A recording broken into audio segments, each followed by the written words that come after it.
న్యాయం చేయాల్సిన పోలీసే నమ్మించి మోసం చేశాడని ఆరోపిస్తోంది ఓ మహిళ. ఉన్నతాధికారులకు ఫిర్యాదు చేయడంతో సదరు ఎస్ఐపై కేసు బుక్ అయింది. ఆదిలాబాద్ జిల్లాలో బయటపడ్డ ఈ ఘటన డిపార్ట్మెంట్లో కలకలం రేపుతోంది. ఇందుకీ ఎవరా బాధితురాలు? మోసం చేసిన ఖాకీ ఎవరు? అసలు ఏం జరిగింది?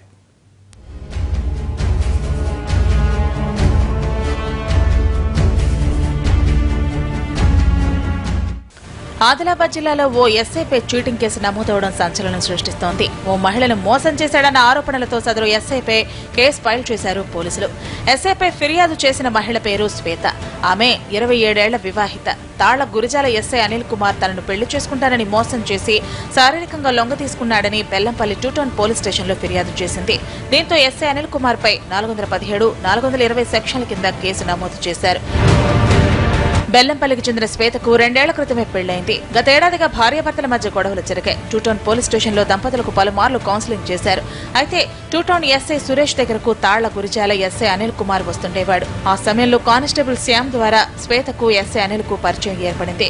విభేదాలతో స్టేషన్ కు వచ్చిన శ్వేత దంపతులకు ఎస్ఐ అనిల్ స్వయంగా తన ఖర్చులతో విడాకులు ఇప్పించాడన్న ప్రచారం ఉంది. ఆ తర్వాత తనను పెళ్లి చేసుకుంటానని నమ్మించి శారీరకంగా వాడుకుని వదిలేశాడని ఆరోపిస్తోంది బాధితురాలు. నాతో మాట్లాడిన ఫోన్ నెంబర్ తీసుకున్నాడు. ఫోన్ నెంబర్ తీసుకుని ఫస్ట్ స్నేహంగానే మాట్లాడిండు 1 మంత్. తర్వాత మా ఆడపిల్లలు కొడతలేరు, నీకు పెళ్లి చేసుకుంటాను, మా భర్తకు డైవర్స్ ఇవ్వమని చెప్పిండు.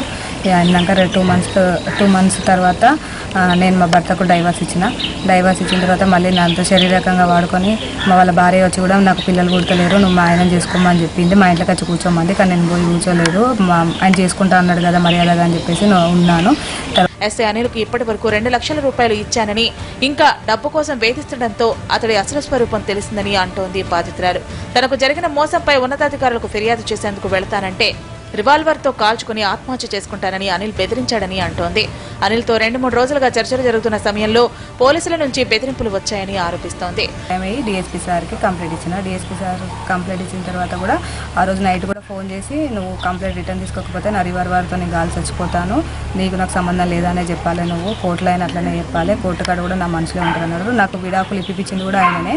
లాయర్తో మాట్లాడి ఆయనకు డబ్బులు ఇచ్చి, ఈయననే స్వయంగా వచ్చి ఆయనకు డబ్బులు ఇచ్చి నాకు విడాకులు ఇప్పించేటట్టు చేసిండు. బెదిరింపులు ఎక్కువ అవుతుండటంతో బాధితురాలు నేరుగా బెల్లంపల్లి సీఐని కలిసి జరిగిన మోసమంతా వివరించింది. ఆ తర్వాత 2 టౌన్ పోలీసులకు ఫిర్యాదు చేసింది. దీంతో ఎస్ఐ అనిల్ కుమార్ పై చీటింగ్ కేసు నమోదైంది. పూర్తిస్థాయి విచారణలో ఎస్ఐ దోషి అని తేలితే చట్ట ప్రకారం చర్యలు తీసుకుంటామని అంటున్నారు ఉన్నతాధికారులు. 417-420 కాంటెంట్ కింద కేసు బుక్ చేయడం జరిగింది. అలాగే ఇమ్మీడియట్గా బెల్లంపల్లి సిఐ గారికి కేసు ఇన్వెస్టిగేషన్ అప్పచెప్పడం జరిగింది. ఇందులో ఎటువంటి అదున్నా కానీ ఇమ్మీడియట్గా కేసు ఇన్వెస్టిగేషన్ చేస్తాము. ఏదైనా ఆధారాలు ఉంటే వాటిని తీసుకొని దాని ప్రకారం కేసు ఇన్వెస్టిగేషన్ కంప్లీట్ చేసి. మొత్తం మీద మహిళను మోసం చేసిన ఘటనలో ఓ ఎస్ఐ పైనే కేసు నమోదవడం డిపార్ట్మెంట్ లో సంచలనంగా మారింది. మరి మహిళ ఆరోపణల్లో నిజమెంత, ఎస్ఐ చేసిన మోసమేంటి అన్నది విచారణలో తేలనుంది.